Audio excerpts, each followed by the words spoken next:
En cette quatrième journée de top 14 au stade Marcel Defland de La Rochelle, le stade Rochelais recevait le stade toulousain pour un remake de la demi-finale de la saison dernière remportée par les Noirs et Blancs pour l'occasion de Toulouse. Ce sont les rouges et noirs habituels de Zach Holmes, l'ancien Rochelais, qui vont mieux entrer dans cette partie avec une pénalité tout d'abord et puis un drop claqué par Zach Holmes. C'est assez rare pour le signaler dans ce championnat, mais tout de suite, les 20 fois champions de France de la Haute-Garonne mènent 6-1. La Rochelle balbutie son rugby. Maladresse, faute, indiscipline, bref, le manager Jono Gibbs n'est pas forcément à la fête. Heureusement pour les jaunes et noirs, il va y avoir réaction, et notamment dans le secteur décisif de la mêlée.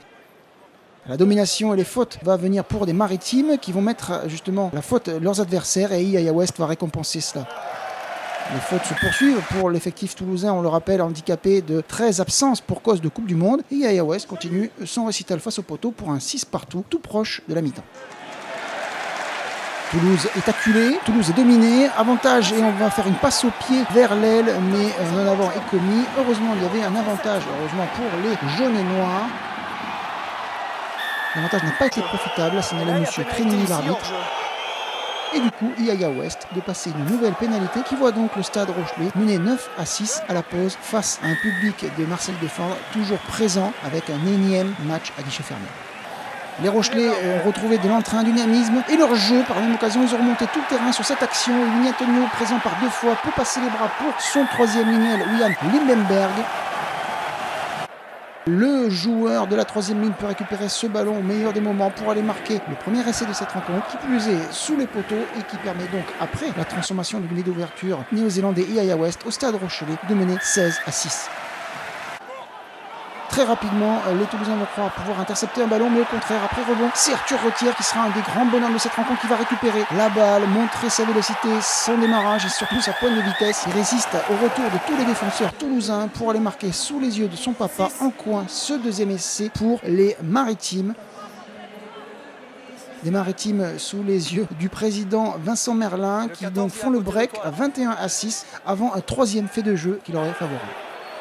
Titulaire sur l'aile gauche, le joker Coupe du Monde et ancien sétiste sud-africain Werner Kok en effet tente de rafuter avec le bras, mais voilà, il heurte le visage de son adversaire.